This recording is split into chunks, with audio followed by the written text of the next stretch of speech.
First வந்து operation சிந்தூரை பொறுத்த வரைக்கும் we have just taken a பாஸ்ன்னு தான் சொல்லியிருக்காங்க.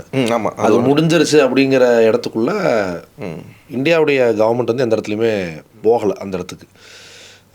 கீப்பிங் தட் இன் மைண்ட், இப்போ நீங்கள் வந்து இந்த லாஸ்ட் 6 monthஸில் நடந்த ஒரு சேஞ்சஸ் அப்படிங்கிறது வந்து ஏன் ரொம்ப முக்கியமான சேஞ்சஸ்னால், கடந்த ஒரு இந்தியாவும் பாகிஸ்தானும் ஃபுல் ஃப்ளெஜ்டாக ஒரு வாருக்கு போனதுன்னு பார்த்தீங்கன்னா 99 கார்கில்ல போனது தான். ஓகே.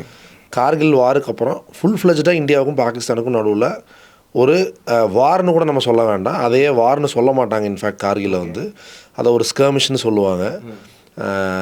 அதே மாதிரி நடந்த ஒரு ஸ்கர்மிஷ் தான் இந்த May 7th அன்றைக்கி நடந்த ஒரு ஸ்கர்மிஷ்னு நம்ம பார்க்கலாம்.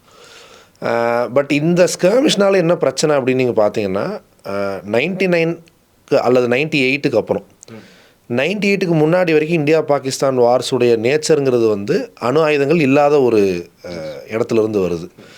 98க்கு அப்புறம் பார்த்திங்கன்னா 2 நாடுகளுமே வந்து தங்களுடைய அணு ஆயுத சக்தியை வந்து முழுவதுமாக அடைஞ்சதுக்கு அப்புறம் நடக்கிற சின்ன சின்ன ஸ்கர்மிஷஸ் ஆர் கான்ஃப்ளிக்ஸாக நம்ம பார்க்க முடியும்.